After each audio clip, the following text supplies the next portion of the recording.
অপেক্ষার অবসান ঘটিয়ে আমি হাতে পেয়ে গেছি আমাদের যৌথ কাব্য যাতনার জীবন সম্পাদিত আজিজ ইবনে গনি।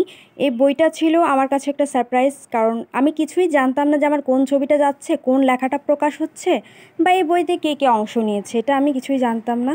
তবে আজিজ ইবনে গনি কাকু হচ্ছেন সবসময় আমাকে প্রায় বরাবরই উনি সারপ্রাইজ দিতেই পছন্দ করেন। উনি এরকম অনেক সারপ্রাইজ আমাকে দিয়েছেন, আমি জানি না উনি আমার লেখাটাকে প্রকাশ করে দিয়েছে, তো এটা বেশ বেশ ভালো বিষয়। তো হচ্ছে কাকু আমাকে আরও একটা গিফট পাঠিয়েছে, এই যে এটা তোমায় ছুঁয়ে নিলে, আমি অবশ্যই পড়ে দেখব।